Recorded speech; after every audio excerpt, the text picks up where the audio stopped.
প্রাচীন সিন্ধু সভ্যতা Indus valley civilisation বিশ্বের অন্যতম প্রাচীন এবং রহস্যময় সভ্যতা। আজ থেকে প্রায় ৫,০০০ বছর আগে খ্রিস্টপূর্ব ৩৩০০ থেকে ১৩০০ অব্দে বর্তমান ভারত ও পাকিস্তানের উত্তর পশ্চিম অঞ্চলে সিন্ধু নদের অববাহিকায় এই সভ্যতা গড়ে উঠেছিল। নিচে এই সভ্যতার প্রধান বৈশিষ্ট্যগুলো বিস্তারিত আলোচনা করা হলো। ১. উন্নত নগর পরিকল্পনা আরবান প্ল্যানিং।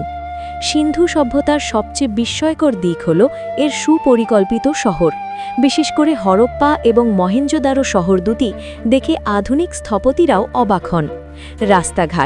রাস্তাগুলো ছিল সোজা এবং একে অপরকে সমকোণে বা ৯০ ডিগ্রি কোণে ছেদ করত। পোড়া ইটের ব্যবহার, সেই যুগে তারা রৌদ্রে পোড়ানো ইটের বদলে উন্নত মানের পোড়া ইট দিয়ে বাড়িঘর তৈরি করত।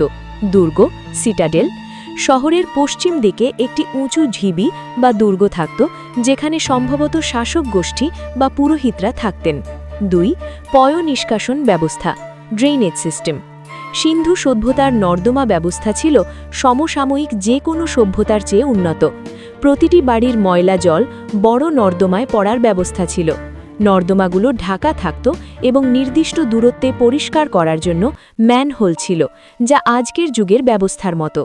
৩. মহেঞ্জোদারোর বিশাল স্নানাগার দ্য গ্রেট বাথ। মহেঞ্জোদারোতে একটি বিশাল আয়তাকার জলাধার পাওয়া গেছে। ইতিহাসবিদদের মতে এটি কোনো ধর্মীয় বা সামাজিক অনুষ্ঠানের জন্য ব্যবহৃত হতো। এটি তৈরির কৌশল এবং জল নিরোধক বা ওয়াটারপ্রুফিং ব্যবস্থা ছিল অসাধারণ। ৪. কৃষি ও অর্থনীতি। সিন্ধু নদীর উর্বর পলি মাটিতে তারা প্রচুর ফসল ফলাত। প্রধান ফসল গম, যব, তিল, মটর এবং বিশ্বের প্রথম তুলা চাষের কৃতিত্ব এই সভ্যতার। ব্যবসা বাণিজ্য, তারা মেসোপটেমীয় সভ্যতার সাথে জলপথে ব্যবসা করত। লোথাল, গুজরাটে ছিল তাদের অন্যতম গুরুত্বপূর্ণ বন্দর। ৫. ধর্ম ও সংস্কৃতি। সিন্ধু সভ্যতায় কোনো বড় মন্দির বা মূর্তির ধ্বংসাবশেষ পাওয়া যায়নি, তবে নানা রকম সিল মোহর থেকে তাদের বিশ্বাস সম্পর্কে জানা যায়। ১. পশুপতি শিব।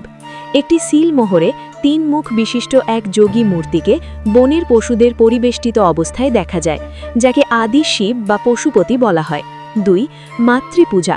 পোড়ামাটির নারী মূর্তিও পাওয়া গেছে, যা মাতৃদেবীর উপাসনার ইঙ্গিত দেয়। ৩. লিখন পদ্ধতি। সিন্ধু সভ্যতার মানুষ এক ধরনের চিত্রলিপি ব্যবহার করত, তবে দুঃখের বিষয় হল আজ পর্যন্ত এই লিপির পাঠোদ্ধার করা সম্ভব হয়নি, তাই তাদের সম্পর্কে অনেক তথ্যই এখনও রহস্য রয়ে গেছে। এই সভ্যতার পতন কেন হয়েছিল? খ্রিস্টপূর্ব ১৯০০ অব্দ থেকে এই সভ্যতার অবনতি শুরু হয়।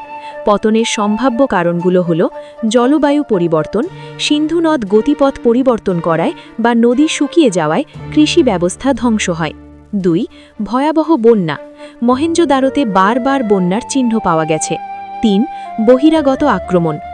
কোনো ইতিহাসবিদ মনে করেন আর্যদের আক্রমণে এই সভ্যতা বিলীন হয়ে যায়।